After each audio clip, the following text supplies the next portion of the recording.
In front of me, I have the future, and it's in the form of the Find X. No. Unbox Therapy recently uploaded a video of him unboxing the Oppo Find X, and he thought some of the features were pretty amazing. Yeah, he touts the bezel-less phone as this great concept, and he loves that pop-up camera, but some of his ideas are a little inconsistent to say the least. I remember when he did a video on the iPhone X, and he said that he didn't like to use Face ID, he didn't like facial unlocking, because it felt like an extra step. He felt like he had to bow to unlock his phone, like it was some sort of ceremony. Oh no, I have to bow to unlock my phone. Strange way that you interact with it. This almost like bowing to your phone. You adjust, you...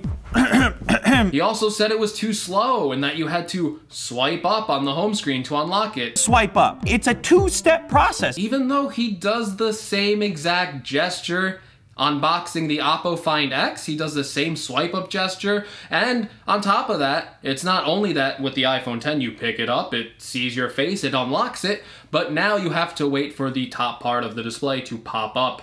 You let the cameras come out, and then you have to unlock your phone, and you have to swipe up, so it's like a three-step process to unlock your phone. But more importantly, first you hate Face ID, and now you like Face ID, and you're so blown away. Oh. So satisfying. Done. It's an unlock, and then it's a swipe up. It's a two-step process. Am I the only one seeing this? Am I the only one who notices these things? Sometimes I feel like I'm taking crazy pills. Well, regardless, Lou, I'm glad you finally see the light. Welcome to the club. Face ID is indeed superior to fingerprint unlocking. Welcome to the club. Thank you for joining us. Now back to these phones and why they're not the designs of the future. I can sum that up into 3 words. Too many compromises. First of all, on the Vivo NEX S and on the Oppo Find X, they both have these mechanisms to pop out the camera. We are moving away from motorized parts in all of our technology. It's why we got rid of the spinning hard disk drive. It's why we got rid of the slide out keyboards that used to be on phones. It's because these are an extra point of damage failure. It's also one of the reasons why Apple even made a haptic button in the iPhone. Mechanical parts are more prone to failure. The more mechanical parts you have in a device, the more things that can go wrong with it. Granted, I haven't looked at these phones, but they both look extremely fragile to me with those pop-out cameras.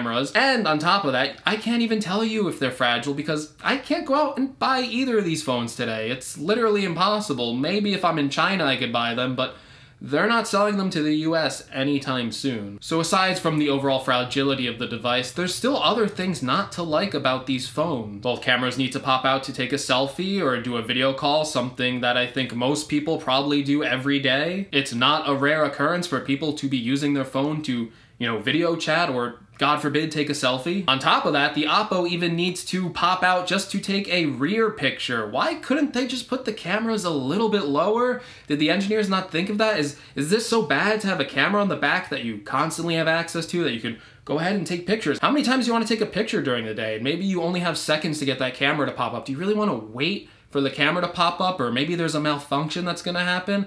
I don't think so. This is clearly better. Well, maybe you're not like most people. Maybe you think, Greg, I rarely use the front-facing camera, and I occasionally use the rear-facing camera to take pictures. Well, it's not all about taking photos. Both of these phones take important parts of the augmented reality experience, the cameras and the sensors, and they're constantly hiding them behind a display. So these phones aren't going to be ready for the AR-equipped world. To adequately use augmented reality in your phones, you're gonna have to have a rear camera and maybe a front-facing camera with a lot of sensors in them. So what's the point of hiding the camera with a motorized thing if in the augmented reality world we're gonna be needing constant access to our cameras? I mean, Apple and Google are both doing really cool work with augmented reality. I've seen a ton of cool demos on Twitter with Apple's latest augmented reality showing some really cool concepts that for phones like that, they're just not gonna be ready for. Now, aside from augmented reality, okay, maybe it's not quite there yet, maybe you're not worried about having a phone that supports augmented reality features, you're still losing a ton of features on these new phones. Both phones lack wireless charging, both phones lack waterproofing, both phones lack dual speakers, they just have mono speakers for very poor sound. Hell, the Oppo Find X costs $1,150. $150 more than the iPhone X? You're outpricing Apple?